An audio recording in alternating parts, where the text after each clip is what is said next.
చపాక్లో CSK team comeback ఇచ్చింది. Last మ్యాచ్లో GT మీద ఓడిపోయినప్పటికీ ఈ మ్యాచ్లో మాత్రం ఒక బ్రిలియంట్ ఆల్రౌండ్ పెర్ఫార్మెన్స్ చూసాం.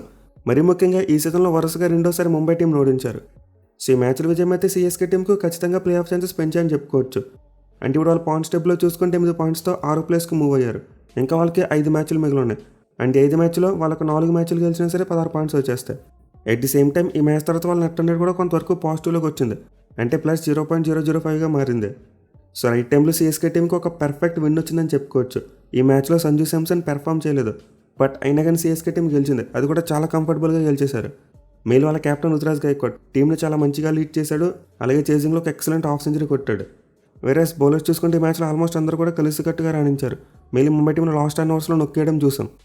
సో సీఎస్కే టీంకి అయితే ఖచ్చితంగా ఇది చాలా మంచి విక్టరీ అని చెప్పుకోవచ్చు. వాళ్ళ కాన్ఫిడెన్స్ కూడా చాలా వరకు పెరుగుతుంది. వేరేస్ ముంబై టీం విషయానికి వస్తే డన్ అండ్ డస్టెడ్. వాళ్ళైతే ఇంకా ప్లే ఆఫ్స్కి వెళ్ళడం ఆల్మోస్ట్ ఇంపాసిబుల్. ఇన్ఫ్యాక్ట్ మరికొన్ని రోజులు అఫీషియల్ ఎలిమినేషన్ కూడా వచ్చేస్తుంది.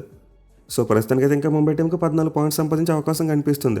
అండ్ గతంలో 14 పాయింట్స్ కూడా ఒక్కోసారి టీంలు క్వాలిఫై అయ్యాయి. బట్ ఇప్పుడు పరిస్థితి చూసుకుంటే అలా కనిపించట్లేదు. ఎందుకంటే ఆల్రెడీ టాప్ 4 ఉన్న టీమ్స్ 12 పాయింట్స్తో ఉన్నారు. దీంతో వాళ్ళకి మ్యాచ్లు పడినప్పుడు ఈజీగా 14 పాయింట్స్కి వచ్చేస్తారు.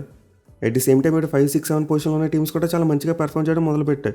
అంటే జీటీ, సీఎస్కే, డీసీ 3 జట్లు కంబ్యాక్ అవ్వడం చూసాం. సో వీటన్నింటి బట్టి చూసుకుంటే ముంబై టీంకి డోర్స్ క్లోజ్ అయిపోయాయి. వాళ్ళైతే ఇంకా అస్సాం ట్రైన్ ఎక్కేసినట్టే. ఇన్ఫాక్ట్ మ్యాచ్ అయిపోయిన తర్వాత వాళ్ళ కెప్టెన్ హార్దిక్ పాండ్యా ఇండైరెక్ట్గా చెప్పేశాడు, not a good season for us అని చెప్పి. సో ఈ మ్యాచ్లో అయితే ముంబై టీం టాస్ గెలిచి ముందుగా బ్యాటింగ్ తీసుకున్నారు. అది కొంతవరకు సర్ప్రైజింగ్ అనిపించింది. ఇన్ఫాక్ట్ సీఎస్కే టీం కూడా ముందు బ్యాటింగే తీసుకుంటామని చెప్పారు. అసలు ఎందుకంటే పిచ్ స్లోగా ఉంది, సెకండ్ హాఫ్లో బ్యాటింగ్ చేయడం కష్టమని చెప్పి హార్దిక్ పాండ్యా చెప్పాడు. బట్ నిజానికి పిచ్ సెకండ్ హాఫ్లో మరి అంత స్లోగా ఏమీ మారలేదు. బ్యాటింగ్ బాగానే కనిపించింది. మళ్ళీ సీఎస్కే బ్యాటర్స్ చాలా మంచిగా బ్యాటింగ్ చేయడం చూసాం. సో నిజానికి రిజల్ట్ల క్యాప్టెన్స్ కూడా కొంతవరకు పిచ్ని మిస్రీడే చేశారు. బట్ టు బీ ఫ్రాంక్, ఈ పిచ్ అయితే మరీ 160 మాత్రమే కొట్టే పిచ్ కాదు. ఖచ్చితంగా 180 అయినా టార్గెట్ చేయొచ్చు. In fact Mumbai team batting start చేసిన తర్వాత ఎర్లీగా వికెట్ కోల్పోయినప్పటికీ తర్వాత ఒక మంచి పార్ట్నర్షిప్ చూసాం. రెక్కల్టన్ మరియు నమంజర్ ఇద్దరు కూడా పాపులర్లో చాలా మంచి బ్యాటింగ్ చేశారు. ఎస్పెషల్లీ సిక్సర్లు ఎక్కువ కొట్టారు. So starting 2 to 3 hours CSK bowling చాలా మంచిగా పడింది, రన్స్ ఎక్కువ అవ్వలేదు. బట్ ఎప్పుడైతే గైక్వాడ్ ప్రశాంత్ విని బౌలింగ్ తీసుకొచ్చాడో అక్కడ నుండి వాళ్ళు మొమెంటం కోల్పోయారు. మళ్ళీ ఈ మ్యాచ్లో బిగ్గెస్ట్ సర్ప్రైజ్ ఏంటంటే సీఎస్కే టీం అఖిల్ హుసేన్ కూర్చోబెట్టేశారు. అతను లాస్ట్ మ్యాచ్లో మాత్రమే సరిగ్గా పెర్ఫామ్ చేయలేదు. బట్ ఈ మ్యాచ్లో టాక్టికల్ మూవ్ ఆర్ అతనికి ఏమైనా ఇంజరీ ఉందో పక్కన పెట్టేశారు. నిజంగా చాలా సర్ప్రైజ్ చేసింది. మేలు Akhil Hussain last time Mumbai team మీద చాలా మంచిగా బౌలింగ్ చేయడం చూసాం. ముంబై బ్యాటింగ్ను కుప్పకూల్చేశాడు. సో ప్రశాంత్ విని తీసుకురావడం అయితే సీఎస్కే టీంకి అంతలా కలిసి రాలేదు.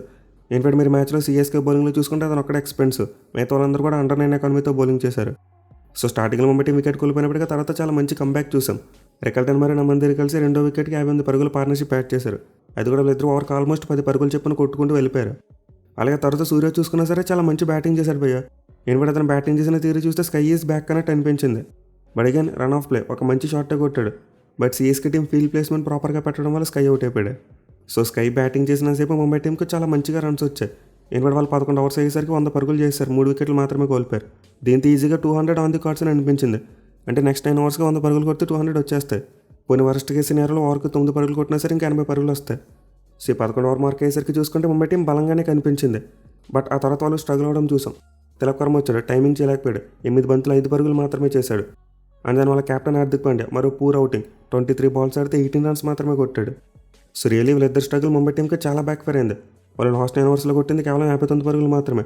చివరి రన్స్లు కాంబో చేసిన ఒక ఓవర్లోనే 13 పరుగులు వచ్చాయి. బట్ అంత ముందు చూసుకుంటే ఎవరిలో కూడా అంత మంచిగా పెర్ఫామ్ చేయలేకపోయారు. సో ఈ సీజన్ మొత్తం ముంబై ఇండియన్స్ టీం యొక్క పరిస్థితి అలానే ఉంది. అంటే వాళ్ళు అసలు ఎక్కడ కూడా కలెక్టివ్ ఎఫర్ట్ ఇవ్వలేకపోతున్నారు. మేలే ఇన్కన్సిస్టెన్సీ అనేది చాలా పెద్ద ప్రాబ్లం. గత మ్యాచ్లో బ్యాట్స్మెన్ అదర్ కొట్టేశారు, 240 కంటే పెద్ద స్కోర్ కొట్టారు. బట్ ఈ మ్యాచ్లో 180 స్కోర్ కొట్టే పాసిబిలిటీ ఉన్నా సరే దాన్ని అందుకోలేకపోవడం చూసాం మనం. అయితే ఒక ఎండ్లో చూసుకుంటే మాత్రం నమందర్ మంచిగానే బ్యాటింగ్ చేశాడు. అంటే 37 బాల్స్కి 57 రన్స్ కొట్టాడు. మళ్ళీ స్టార్టింగ్ 10 ఓవర్స్లో అతను రెక్కల్టన్ అలాగే స్కై వీళ్ళిద్దరితో కలిసి చాలా మంచి పార్ట్నర్షిప్స్ యాడ్ చేశాడు. ఇన్ఫాక్ట్ దానివల్ల ముంబై టీంకి ఇది మాత్రం స్కోర్ అయినా వచ్చిందని చెప్పుకోవచ్చు. బట్ ఎన్నో దూబే స్టార్టింగ్లోనే నమందరికి ఒక లైఫ్ ఇవ్వడం చూసాం. ఒక ఈజీ క్యాచ్ని డ్రాప్ చేశాడు. అండ్ ఆయన అతను ఫీల్డింగ్ చూసుకున్నా తప్పుడుతో మార్కలేదు భయ, స్పీడ్గా కదలలేకపోతున్నాడు, డైవ్ వేయలేకపోతున్నాడు. సో దూబే అయితే తన ఫీల్డింగ్ని చాలా ఇంప్రూవ్ చేసుకోవాలి, అదర్వైజ్ మళ్ళీ ఇంపాక్ట్ ప్లేయర్గా పెట్టేస్తారు అతన్ని. అయితే దూబే ఫీల్డింగ్ అలాగే ప్రశాంత్ వీర్ బౌలింగ్ తప్పితే మిగతాదంతా కూడా సీఎస్కే టీంకి చాలా మంచిగా జరిగిందని చెప్పుకోవచ్చు. అంటే వాళ్ళు మిగతా సందర్భాల్లో వచ్చిన ఆపర్చునిటీస్ అని గ్రాప్ చేసుకున్నారు. మళ్ళీ స్టార్టింగ్లో రామకృష్ణ ఘోష్ ఒక మంచి క్యాచ్ తీసుకోవడం చూసాం. ఈ మ్యాచ్ ద్వారా డెబ్యూ చేశాడు అండ్ చాలా మంచిగా ఫీల్డింగ్ చేశాడు, అలాగే బౌలింగ్ కూడా బాగా వేశాడు. వేరేజ్ మిగతా ఫీల్డర్స్ చూసుకుంటే బ్రేవిస్ ఒక మంచి క్యాచ్ తీసుకున్నాడు అండ్ సర్ఫరాజ్ ఖాన్ క్రూషియల్ నమందర్ క్యాచ్ తీసుకోవడం చూసాం. సో స్టార్టింగ్ 10 ఓవర్స్లోని సీఎస్కే టీం యొక్క పరిస్థితి కాస్త అటు ఇటు కనిపించింది. బట్ ఆ తర్వాత మాత్రం వాళ్ళు ఎక్సలెంట్ కంబ్యాక్ చేశారు. మళ్ళీ మరోసారి మ్యాచ్లో వాళ్ళు స్ట్రైక్ స్పిన్నర్ నూర్ అహ్మద్ చాలా మంచి స్పెల్ వేశాడు. 4 ఓవర్స్కి 26 రన్స్ మాత్రమే ఇచ్చి 2 వికెట్స్ తీసుకున్నాడు. అది కూడా అతను మిడిల్ ఓవర్స్లో చాలా తెలివిగా బౌలింగ్ చేశాడు భయ్య. అంటే సెట్ అయిన బ్యాట్స్మెన్ బ్యాటింగ్ చేసినప్పుడు ఫ్లాటర్ ట్రాజెక్టరీతో బాల్స్ వేసేవాడు. వేరేస్ కొత్త బ్యాట్స్మెన్ రాగానే ఫ్లైట్ ఇవ్వడం చూసాం. అంటే నేను కొట్టడానికి ట్రై చేయని చెప్పి బాల్ని టాస్అప్ చేసేవాడు. అండ్ ఈ ట్రాప్లో పడి తిలక్ వర్మ కూడా అవుట్ అయిపోవడం చూసాం. సో నూర్ అహ్మద్ అయితే చాలా తెలుగుగా బౌలింగ్ చేస్తే అద్భుతమైన స్కిల్ చూపించాడు. రైట్ హ్యాండ్ బ్యాట్స్మెన్కి బాల్ బయటికి తీసుకెళ్లాడు, లెఫ్ట్ హ్యాండ్ బ్యాట్స్మెన్ కూడా సేమ్ బాల్ని బయటికి తీసుకెళ్లాడు. మీలా పిచ్ నుంచి మంచిగా హెల్ప్ రాబట్టగలిగాడు. వేరేస్ మిగతా బౌలర్స్ చూసుకున్నా చాలా మంచిగా బౌలింగ్ చేయడం చూసాం. ఎస్పెషల్లీ జేమీ ఓర్టన్ అసలు మైండ్ బ్లోయింగ్ బౌలింగ్ చేస్తున్నాడు భయ ప్రతి మ్యాచ్లో కూడా. ఇన్ఫాక్ట్ ఒక అండర్ రేటెడ్ ప్లేయర్ అని చెప్పుకోవచ్చు ఈసారి సిఎస్కే టీంకి. ఎందుకంటే చాలా వరకు ఓర్టన్ వేస్తున్న బౌలింగ్ అన్నోటిసబుల్గా వెళ్ళిపోద్ది. అంటే చాలా మంది కళ్ళు నూర్ అహ్మద్ అలాగ అన్సుల్ కాంబోజ్ మీద ఉంటాయి. బట్ ఓర్టన్ చూసుకుంటే మిడిల్ ఓవర్స్లో కూడా బాల్ మూవ్ చేయడం చూసాం. మేలు హార్దిక్ పాండ్యాకి అద్భుతమైన బౌలింగ్ చేశాడు. అది కూడా అతను పేస్ చూసుకుంటే కన్సిస్టెంట్గా 140+ రాబడుతున్నాడు. సో రియల్లీ ఓర్టన్ అయితే ఏడాది సిఎస్కే టీంకు ఉన్న పేస్ బౌలింగ్ ఆల్రౌండర్ సమస్యను చాలా వరకు తీర్చేశాడని చెప్పుకోవచ్చు. మళ్ళీ డెత్ ఓవర్స్లో అతను మరి అన్సుల్ కాంబోజ్ ఈ కాంబినేషన్ చాలా బాగా వర్కౌట్ అవుతుంది. ఈ మ్యాచ్లో కూడా చాలా మంచిగా బౌలింగ్ చేశారు. ఎస్పెషల్ AK-47 అన్సుల్ కాంబోజ్ మరోసారి ఒక బ్రిలియంట్ స్పెల్ వేయడం చూసాం. అసలు అతను పాపులో బౌలింగ్ చేసినా డెత్ ఓవర్స్లో బౌలింగ్ చేసినా ఆ వికెట్స్ తీయడం మాత్రం మానట్లేదు. అంటే ప్రతి మ్యాచ్లో కూడా కన్సిస్టెంట్గా వికెట్లు తీస్తున్నాడు. ఈ మ్యాచ్లో కూడా 4 ఓవర్స్కి 32 రన్స్ మాత్రం ఇచ్చి 3 వికెట్స్ తీసుకున్నాడు. So Khaleel Ahmed rule out అయిన తర్వాత సిఎస్కే పాపులో బౌలింగ్ ఏమైపోతుందని చెప్పి డౌట్ పడ్డాం. బట్ అన్సుల్ కాంబోజ్ మాత్రం ఆ గ్యాప్ని చాలా బాగా ఫిల్ చేస్తున్నాడు. At the same time death ఓవర్స్లో చూసుకున్న అతను బౌలింగ్ చాలా ఇంప్రూవ్ అయింది. ఇక మిగతా వాళ్ళు చూసుకుంటే డెబ్యూ కొరాడు రామకృష్ణ అతను కూడా చాలా మంచి బౌలింగ్ చేశాడు. ఎస్పెషల్లీ సూర్యకుమార్ అయితే వికెట్ తీయడం చూసాం.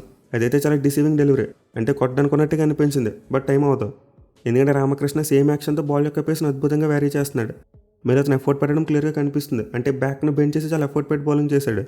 సో రామకృష్ణ కోచ్ దగ్గర నుంచి అయితే చాలా ఇంప్రెసివ్ బౌలింగ్ కనిపించింది భయ్య. ఇక ముఖేష్ చౌదరి చూసుకున్న పర్లేదు, కొంతవరకు మెరుగ్గానే బౌలింగ్ చేశాడు. అంటే ఎకానమీ 8.3 ఉంది, బట్ వికెట్ అయితే పడలేదు. అసలు సిఎస్కే టీం బౌలింగ్లో చూసుకుంటే ఎక్సెప్ట్ ప్రశాంత్ వీర్ అందరు కూడా చాలా మంచి బౌలింగ్ పడింది. ప్రశాంత్ వీర్ ఒకటి 2 ఓవర్స్కి 25 రన్స్ ఇచ్చేశాడు. బట్ మిగతా వాళ్ళు పొదుపుగా బౌలింగ్ చేశారు. At the same time wickets కూడా తీశారు. అండ్ ఆల్సో ముందు చెప్పుకున్నట్టు వాళ్ళ ఫీల్డర్స్ కూడా మంచిగా ఆపర్చునిటీస్ స్క్రాప్ చేసుకున్నారు. ఇక గైక్వాడ్ క్యాప్టెన్సీ చూసుకున్నా చాలా మెరుగ్గా కనిపించింది. పవర్ ప్లేలో ప్రశాంత్ వీర్కి బౌలింగ్ ఇవ్వడం బ్యాక్ ఫైర్ అయింది, కానీ అది ట్రై చేయొచ్చు. ఎందుకంటే ప్రశాంత్ వీర్ పవర్ ప్లేలోనే ఎక్కువగా బౌలింగ్ చేస్తూ ఉంటాడు. ఇన్ఫాక్ట్ అయితే సిఎస్కే టీం అఖిల్ హుసేన్ పక్కన పడడం ఇంకా పెద్ద మిస్టేక్. సో గైక్వాడ్ అయితే తన దగ్గర ఉన్న బౌలింగ్ రిసోర్సెస్ని ప్రాపర్గా యూటిలైజ్ చేసుకున్నాడు. మీరు లాస్ట్ టైమ్స్లో బౌలింగ్ చేంజెస్ చాలా ఎక్సలెంట్గా చేశాడు. అంటే అక్కడ కూడా ముంబై టీంని కంబ్యాక్ చేయకుండా చాలా మంచిగా బౌలింగ్ చేంజెస్ చేశాడు. అలాగే ఫీల్డ్ ప్లేస్మెంట్స్ కూడా చాలా టైట్గా పెట్టడం చూసాం. సో సిఎస్కే టీం అయితే ముంబై టీంని కేవలం 159 రన్స్కే కట్టడి చేశారు. మెయిన్ ఇది వాళ్ళకి చాలా ఇంపార్టెంట్ అని చెప్పుకోవచ్చు. ఎందుకంటే పిచ్ మీద 180+ స్కోర్ కొట్టుంటే సిఎస్కే టీంకి చేసింగ్ అంత ఈజీగా ఉండేది కాదు. పైగా వాళ్ళకి హిస్టరీ కూడా ఉంది. గత 6-7 ఏళ్లలో చూసుకుంటే సిఎస్కే టీం 180+ టార్గెట్స్ని చేసి చేయలేకపోతుంది. సో దీంతో సిఎస్కే టీంకి మోస్ట్ ఇంపార్టెంట్ థింగ్ ముంబై టీంని 180 లోపు కట్టడి చేయాలి. అండ్ ఎగ్జాక్ట్గా చేయగలిగారు వాళ్ళు. వేరే చేసింగ్ విషయానికి వస్తే ఒక మంచి ట్యాంప్లెట్తో బ్యాటింగ్ చేశారు. అంటే పాపులర్ అటాకింగ్ బ్యాటింగ్ చేసి కంప్లీట్లీ గేమ్ని అక్కడే కిల్ చేశారు. అండ్ దెన్ సింపుల్గా స్ట్రైక్ రొటేట్ చేసి టార్గెట్ని అచీవ్ చేయడం చూసాం. సో స్టార్టింగ్ అయితే ముంబై టీంకి బుమ్రా చాలా మంచిగా బౌలింగ్ చేశాడు. ఇన్ఫాక్ట్ తను వేసిన ఫస్ట్ బాల్కి సంజు శాంసన్ అవుట్ అయిపోయి ఉండాల్సిందే. బట్ విల్జాక్స్ క్యాచ్ డ్రాప్ చేశాడు. కానీ Bumrah again same kind of డెలివరీతో మళ్ళీ అవుట్ సైడ్ ఫైన్ చేయడం చూసాం. ఈసారి సంజు శాంసన్ ఇచ్చిన క్యాచ్ని రికల్టన్ డ్రాప్ చేయలేదు. సో విధంగా ముంబై టీంకి అయితే కొంతవరకు మంచి స్టార్ట్ వచ్చింది. ఏమిటి వాళ్ళ తర్వాత కూడా ప్రెజర్ పెట్టుంటే మ్యాచ్ చాలా ఇంట్రెస్టింగ్గా మారేది. బట్ 1 డౌన్ వచ్చిన ఉరుల్ Patel counter attacking batting start చేశాడు. అండ్ ఆల్సో గైక్వాడ్ కూడా పవర్ ప్లేలో చాలా అగ్రెసివ్గా బ్యాటింగ్ చేశాడు. అంటే అతను ఓవరాల్ స్ట్రైక్ రేట్ చూసుకుంటే 139, బట్ పాపులో చూసుకుంటే 200 స్ట్రైక్ రేట్తో కొట్టాడు. సో ఉర్విల్ మరి గైక్వాడ్ మధ్య పార్ట్నర్షిప్ చాలా క్విక్ టైంలో వచ్చేసింది భయ్య. అంటే 22 బాల్స్కి 49 రన్స్ కొట్టేశారు. దీంతో సిఎస్కే టీంకి పాపులోనే 62 పరుగులు వచ్చేసాయి. అండ్ దెన్ ఆ తర్వాత చూసుకుంటే వాళ్ళు 14 ఓవర్స్లో క్లోజ్ టు 100 రన్స్ కొట్టాలి. అంటే ఓవర్కి 7 పరుగులు చెప్పిన కొట్టినా సరే మ్యాచ్ అయిపోద్ది. సో ఈక్వేషన్ అయితే గైక్వాడ్ తనదైన స్టైల్లో పూర్తి చేశాడు. అంటే అక్కడ కూడా కంగారు పడకుండా ఫాల్ షాట్స్ ఆడకుండా తనదైన స్టైల్లో ముందుకు తీసుకెళ్ళడం చూసాం చేసిన.